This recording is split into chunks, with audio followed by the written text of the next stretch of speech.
Bu Limbo. Alhamdulillah. Alhamdulillah niki kepanggih wonten kebon tak biacok cengelmu lho kon ketutne aku ae. Lah nyapet ta wong aku yo pengen ngomong apa sing iso omong kowe dhewe no apa kancane ra entuk omong kula mangsam. Teng wingking wau kula kalih percil nembe dugi lho Pak Eko. Kula wonten lepat wonten lepat Pak Eko. Nen ta. Jare omong iki piye to? Mangapa dadal? Taidoni.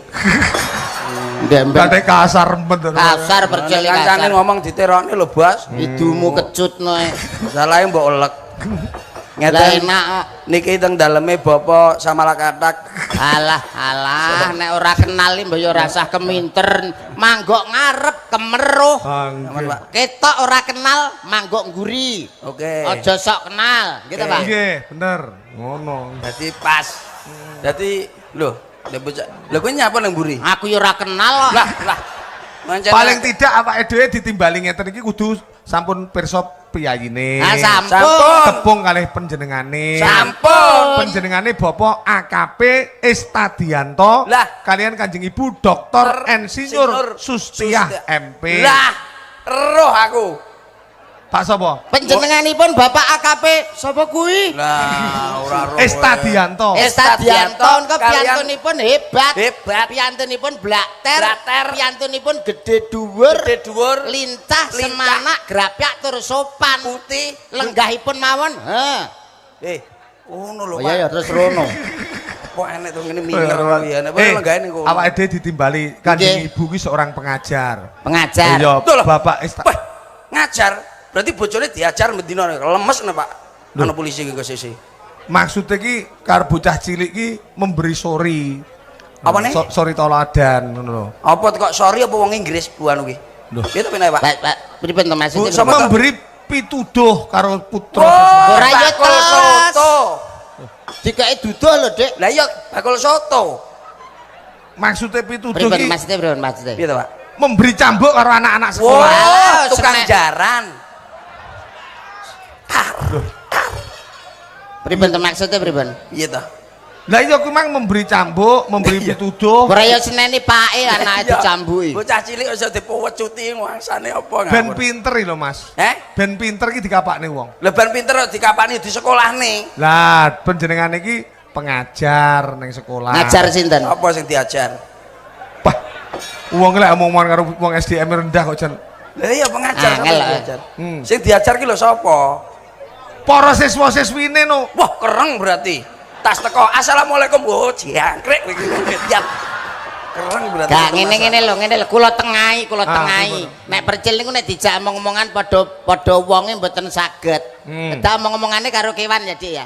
Lho jangkrik kula malah ngomongane kewan to kowe kok. Dadi paling Ibu menika ngasta wonten guru. Lah ngomong-ngomong bab masalah pendidikan, dunia pendidikan, masalah sekolah. Percil usahane sampean ngertos ngarepe kan nek sekolah. Apa cel omongno pamerno ning gone Pak Eko usahamu apa, Dik? Ning sekolah apa tuh? Dodoli cah cilik-cilik lho, Bos. Wah, ora yo senep cah cilik mbok dodoli. Maksudnya bocah cilik teko didol. Ya seneni pake. Cah cilik to, Mas? Ya. Tak teko terus ibuke. Ibuke. Tak parani terus tak dol. Lho. Ora ya cekel polisi kowe. Maksudnya didodoli ku lho, didodoli isu. Senep goblok kene.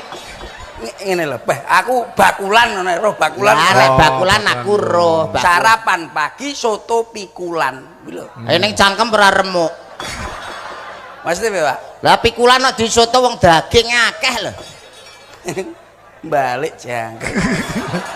Piye to Pak Mas? Pikulan nek disoto bakul soto sing dipikul pinggir. Oh, bakule lempok. Bakul soto sing dipikul lho, bakule setruk. Bakul soto sing trot-troti kecap di. Ora yo raine dirubung semut. Bakul soto sing dikai micin iki lho. Bakul soto kayak micin. Micin ora yo dirubung laler. Kowe ora bakul soto ora to? Apa? Bakul soto. Urung. Lho. Urung roh. Urung roh. Roh Pak Eko. Urung roh aku ya. Lah nyapa ora roh?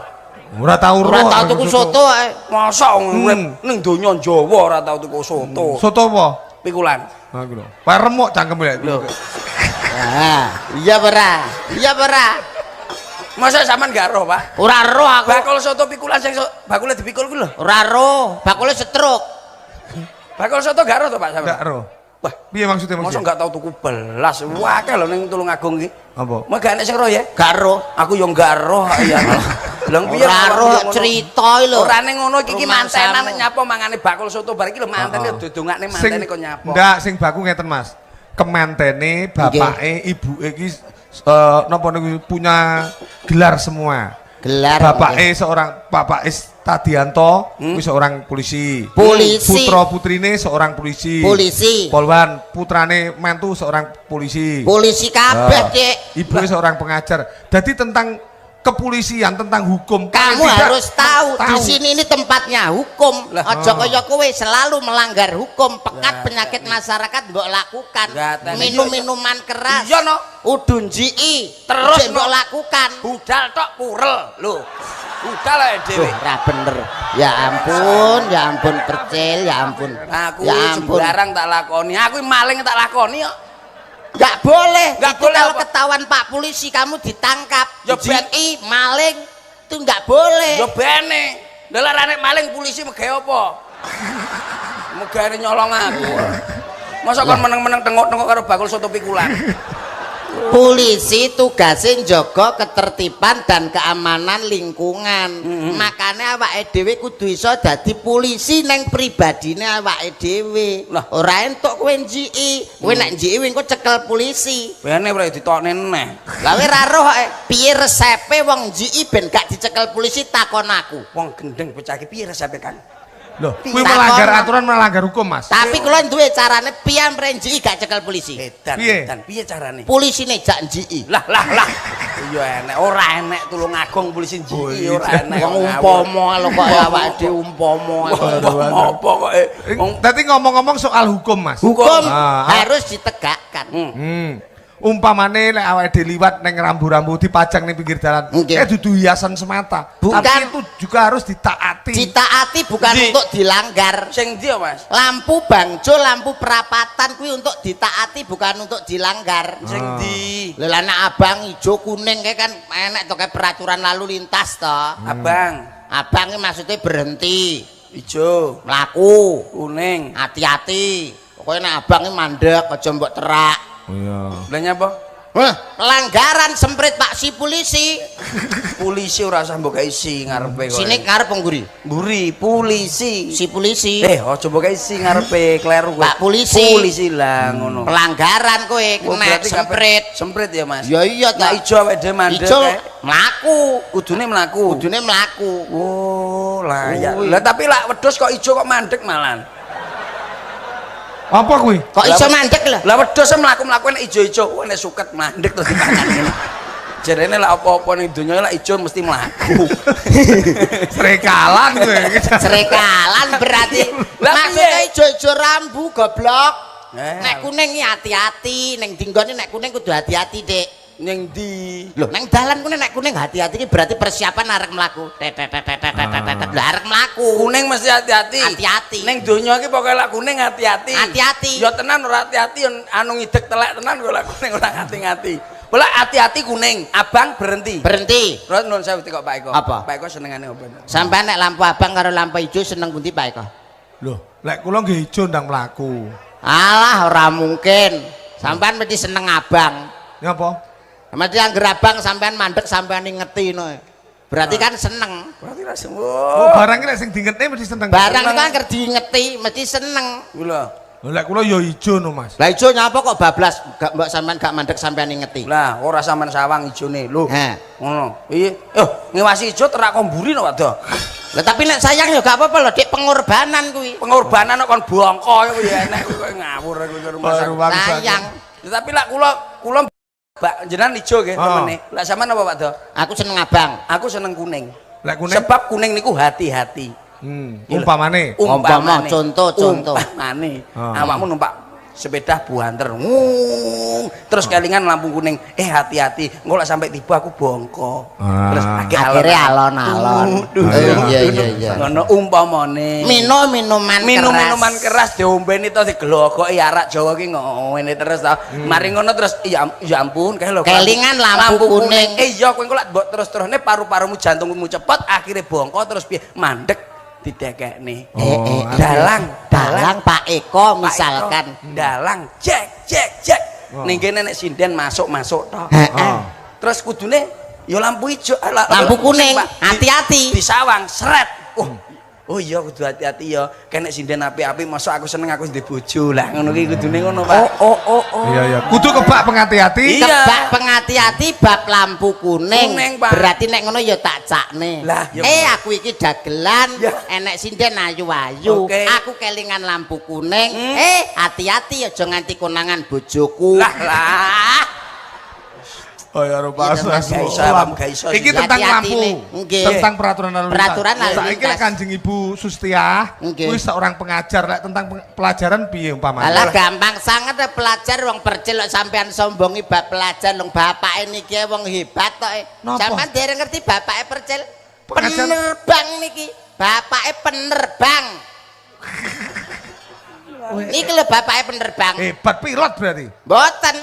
Penerbang? Anu rombongan hadroh niki lho terbang. Kuwi terbangan.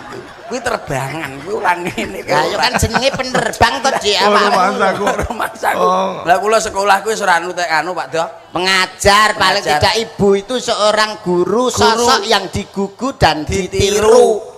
Aku ya apa iso kowe, pamawi dadi murid aku pengajar kowe tak bedheki gak iso. Iso Pak paling. Masalah huruf-huruf Iso Pak. iso kowe. Iso Pak. Pamane huruf seret dhuwur enek titike huruf apa? Wow, titike kuwi ireng apa putih? Nek titike ireng, Lah lak titike ireng kuwi ngono jenenge I. nek titike putih. Wong gundul kuwi. Kok mesti ora pas kok mesti kok iso. Pamane seret blenduk dhuwur apa? Dhuwur tok. P. Seret blenduk tengah. B. Seret terus blenduke mengisar. Mengisor tengah rada mudhun. Heeh. Lusi meteng kuwi. Mesti ngawur kok nek dijak omong-omongan mesti ngawur ae. Oh rumahsaku. Biasa. Lah Samene lho. maca apa iso pamane ini Diwaca ini. I B U bu Diwaca ibu. B U bu T I D. Diwaca budi. Nek diwaca kabeh. Ini ibu dibubuti. Alah kok iso ra kok bertukul goblok. Ini Brondol kabeh kowe iki. Ini ibu Ini. Ini ibu dibubuti. Alah. Ini ibu. Ini ibu Budi. Ini ibu tibut. Wangel Pak. Alah. Ini Ngene ulah-ulane bocah ra sekolah ya ngono kuwi.